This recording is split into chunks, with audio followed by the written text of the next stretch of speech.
Good evening, Mayor and Council members. Before you, you have a grant application to consider this evening. This is a grant for the Local Highway Safety Improvement Program, otherwise known as LHSIP, LHSIP, which is a program that really deals with safety improvements on corridors within local jurisdictions such as City of Moscow. This is one that those of you that were on the council a couple of years ago may recognize, actually last year, because we made an application very similar to this last year, and we're actually successful in obtaining a grant for the first phase of this corridor improvement, and tonight we're talking about the second phase. So to help orient you a little bit, this is 3rd Street, and Jackson intersection is located right here on the right-hand side of the screen. And then it runs to the west, Pullman Highway, 3rd Street corridor, and then you start to see the swing to the north there next to Papa Murphy's, across from the Nissan dealer. So originally this was one proposed project, and due to the size of it, we felt that it was appropriate to break it into 2 phases. So we did apply for phase 1 last year, and as I said, we were successful in obtaining the funding for that particular project. And now what we're looking at is phase 2 to complete the corridor. Just to zoom in a little bit to show you what's on the map and talk a little bit about what the project involves. It really, it's a safety improvement within the corridor, so it's primarily dealing with pedestrian access on the sidewalk system and lighting. Okay? So all these areas you see in pink, and this happens to be the phase 1 section, are areas where the projects will be replacing non-compliant or deteriorated sidewalk, and also putting in new ADA-compliant ramps where they don't currently exist. Also, you'll see these little kind of blue asterisk type things here and there, and a few red ones here and there. The red ones are existing, and then the blue ones would be all new within the corridor. And what you'll probably note is the red ones are pretty much at intersections of streets or at the alleys, but the blue ones are filling in the gaps, if you will. So part of this concept is to put in the historic style LED lights that we've been installing recently on College and in other places in the downtown corridor. 6th Street is the most recent. But to put in that style of lighting within this corridor with the intent of improving overall ambient light levels for pedestrians along this high-volume highway route. So the second phase, well, actually just zoom in a little bit. So you see these are the light locations. The blue ones would be new lights, and then the red ones is where we already have some, and we'd be replacing those. That comes into play a little bit in the funding package because the grant application or the grant itself won't replace existing lights. It will install new ones.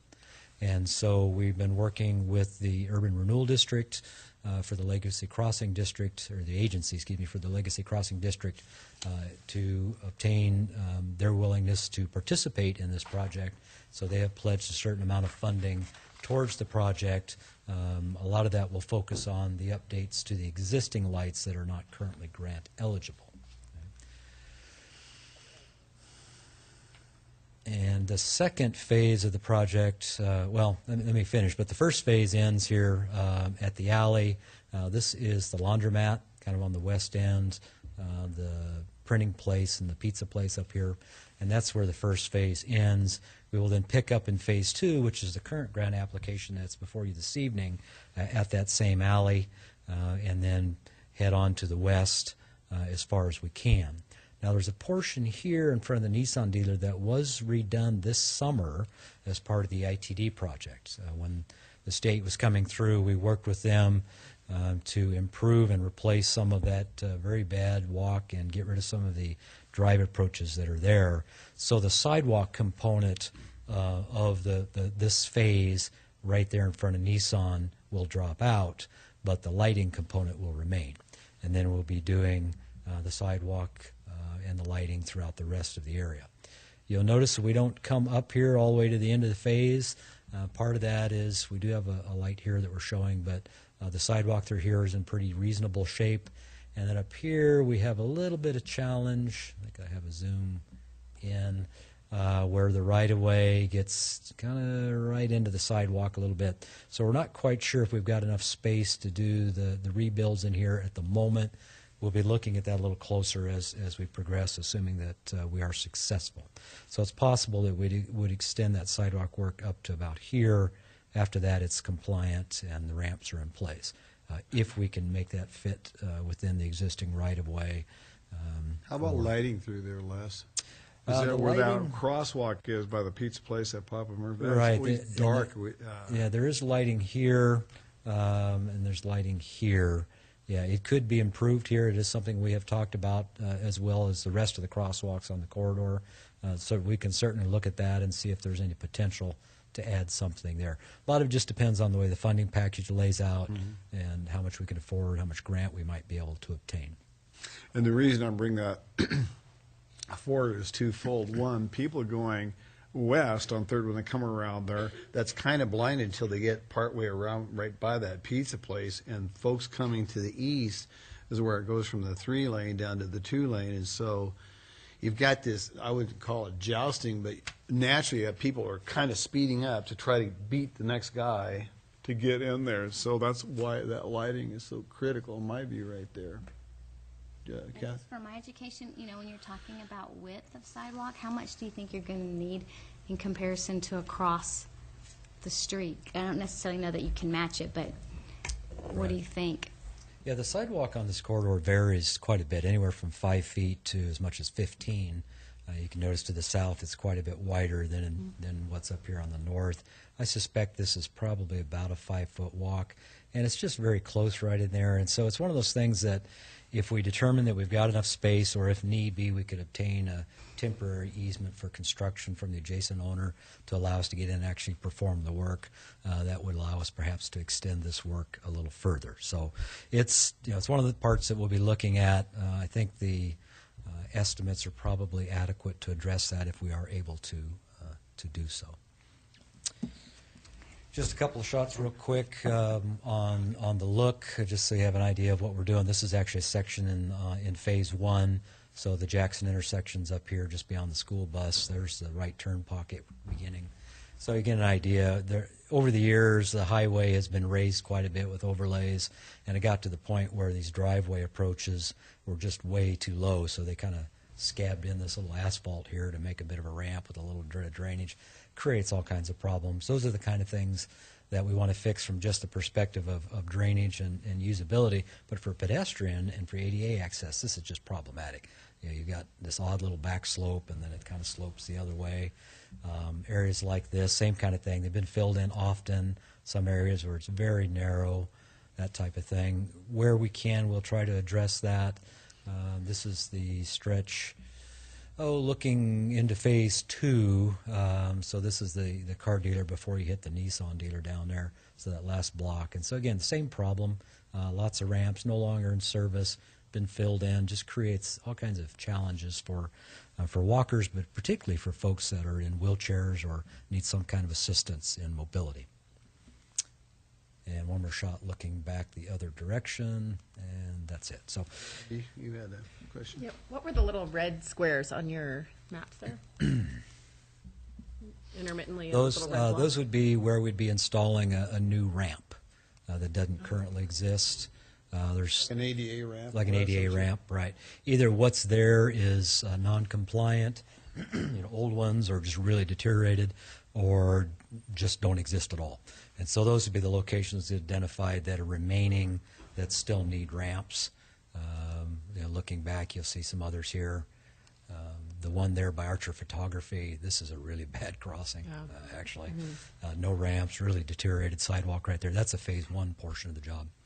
So again, Phase 1's improved. Tonight is just authorization to make the submittal for the fiscal year 20 LHSIP program for this Phase 2 3rd Street Safety Corridor improvement. There is potential, if we are successful in obtaining this, that with the way the funding years work, it may be possible to construct them together into 1 year. And so we'll be taking a look at that. It's usually you have 2 seasons for construction, so if we can advance the later project up to the earlier grant that we have, we might be able to do them in one bigger project. That'd be great. questions you might have. I just have one more question. Catherine? I'm thinking about the walking when you were showing the pictures on the south side where the car dealerships are, in terms of just ideas. Is it possible to continue to have the more narrow sidewalks on the north side that are 5 feet, but then to kind of help guide pedestrians to a wider 15-foot widen this. sidewalk here? Yeah, to say like, yeah, you can walk on that side, but this one's going to provide, and they're all ADA compliant stuff, but this is going to provide an easier, a more obvious corridor size. Yeah, I think a lot of that will depend on the overall budget, if we have the funds to do it, and then, of course, how much right-of-way we have available. So it's a little hard to see, but there's some green lines on here that show where those property lines lie, and I have a feeling we're going to be very tight right in there in the back of that existing walk. We can certainly look at that, see if there's any room for expansion. We'd love to. It's just a question of whether or not we can, we have the land to do it. Okay, thank you. Okay. Would council like to proceed? Mr. Mayor, I move that we approve submittal of the grant request for the FY20 Local Highway Safety Improvements Program for the State Highway 8 3rd Street Corridor Safety Improvement Project Phase 2, with total project cost estimated not to exceed $305,000, with a local match of 7.34%, not to exceed $22,500, period. Second. Second. Well read. Couple seconds. Thank you. Catherine beat you to the punch, Gina.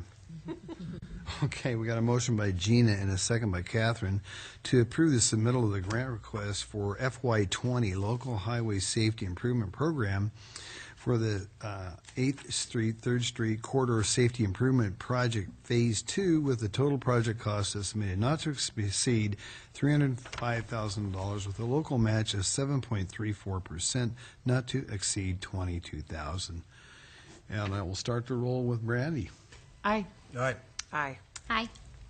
Okay, we'll move forward with that. Thank you, Les.